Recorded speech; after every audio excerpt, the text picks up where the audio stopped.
هاي يا صحابي، عايزاكم بقى تجهزوا وتتحمسوا معايا لاحلى وصفه للبطاطا بجد خطيره وتتاكل كده سخنه بجد لذيذه قوي. بس اول حاجه متنسوش ان انتوا تعملوا لي فولو علشان نكمل بقى السيريس البطاطا وتشوفوا بقيه الوصفات اللي بجد كلها احلى من بعض لعشاق البطاطا، وكمان للناس اللي ما بتحبش البطاطا اكيد هيحبوها. يلا بقى بينا نبدا الوصفه على طول. اول حاجه هجيب هنا كميه البطاطا اللي احنا نستخدمها. هبدا ان انا اقشرها بعد ما اكون غسلتها كويس قوي، وانا الصراحه بحب اغسلها عشان اضمن ان وانا بقشرها تبقى نظيفه جدا وما يخشش فيها اي حاجه. هبدا بقى ان انا اقشرها بالقشاره كده، وبعدين اجمع الكميه حسب الاستخدام. انا هنا عملت صينيه صغيره فمش هستخدم كتير، عملت بس 2 بطاطا حجمهم بيكون وسط زي ما انتوا هتشوفوها كده. دي اول واحده، التانية هنحطها على طول بقى واحنا بنقشرها كده، خلاص انتوا شفتوها. ده كده التانية. وابدأ بقى اجهز المية بتاعتي عشان تغلي وتبقى جاهزة عقبال ما اقطع البطاطا. على طول مش عايزين نقف في المطبخ كتير، بس في نفس الوقت عايزين نعمل حاجة خطيرة. بدأت بقى احط المية المغلية وسبتها على النار عالية لحد ما اقطع البطاطا. اقطع البطاطا لكيوبس كده تكون عريضة شوية، لان البطاطا من اكتر الحاجات اللي بتاخد وقت قليل جدا جدا في السلق، فبنبقى عايزينها ما تكونش رفيعة علشان ما تتهريش مننا قوي. في الاول في الاخر كده كده هنهرسها، فعادي حتى لو اتهرت ولا يهمكم. هبدأ بقى اقطعهم كده الكمية كلها لحد ما اخلصها.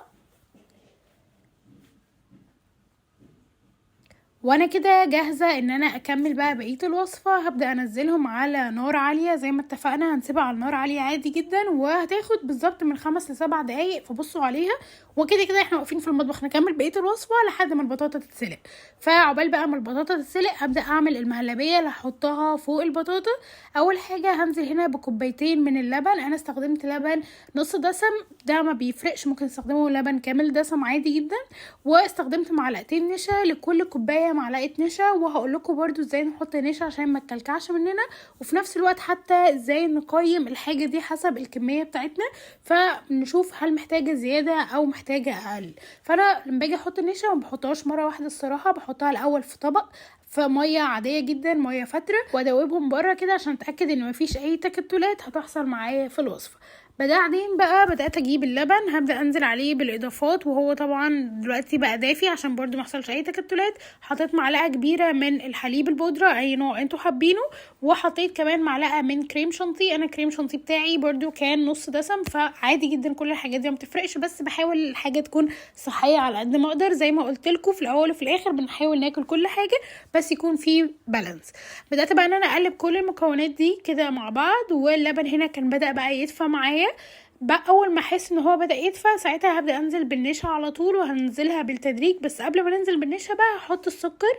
استخدمت هنا معلقة من السكر الدايت، وبدأت ان انا اقلبهم كلهم كده مع بعض واتأكد ان المكونات كلها دابت كده مع بعض. وفي الفترة دي رحت بصيت على البطاطا لقيتها خلاص استوت وبقت جاهزة معايا.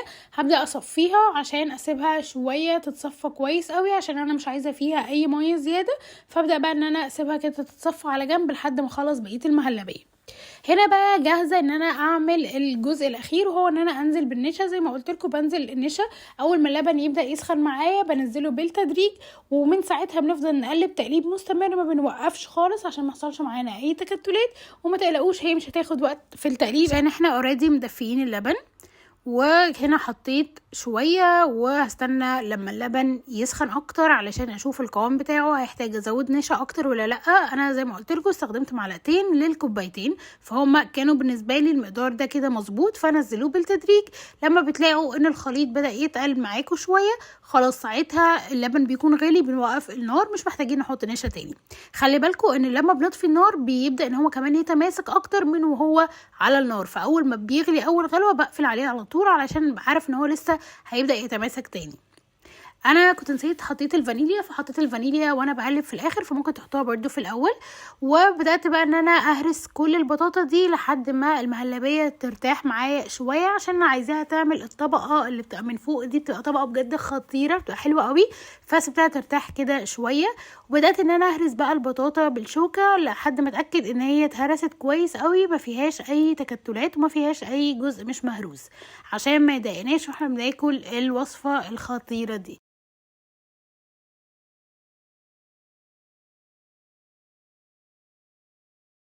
وكده خلاص خلصت واتاكدت ان هي كلها اتهرست كويس قوي. هبدا اجيب بقى الصينيه بتاعتي وبدات انزل الخليط وافرده. هنا اعمل طبقه رفيعه من البطاطا، احنا مش محتاجين غير هي طبقه واحده، وهينزل عليها على طول المهلبيه. الصراحه بعد ما عملت الوصفه الخطيره دي رجعت حسيت ان انا ندمانه شويه ان انا ما زودتهاش، فبجد زودوها علشان هي حلوه قوي وهتعجبكم وهتاكلوها على طول، فزودوا الكميه اكتر. بدأت بقى ان انا احطها كده واهرسها بايدي شوية عشان اتأكد ان هي ثابتة وكلها مع بعض. وكده بقى جاهزة انها تستقبل الطبقة الاخيرة وهي طبقة المهلبية اللي احنا عملناها. هبدأ بقى انزلها عليها كده زي ما انتوا شايفين. وكده جاهزة الوصفة بتاعتنا ان هي بقى تدخل على الشواية عشان تبقى جاهزة ان احنا ناكلها واحنا متحمسين جدا.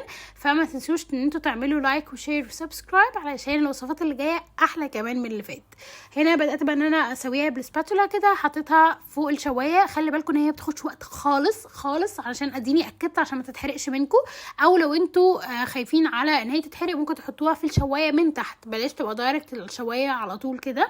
وده كده كان شكلها جاهزة معايا وبالهنا والشفا، بجد حاجة كده خطيرة. استنوا عليها شوية قبل ما تقطعوها عشان تمسك نفسها، بس انا الصراحة ما استحملتش قوي ان انا استناها وقطعتها على طول وجربتها. بجد طعمها لذيذ وهي سخنة كمان حلوة قوي، وكمان هتتاكل وهي ساقعة لان هي بتتماسك كده بيبقى طعمها حلو قوي. فجربوها في الحالتين سخن وساقع هتمشي معاكم بجد خطيرة. وده كده كان شكلها بعد ما قطعتها. الصراحة اصلا ما لحقتش اصور من كتر ما هي كانت قربت تخلص، فلحقت لكم بقى الحتة دي وبس كده. باي.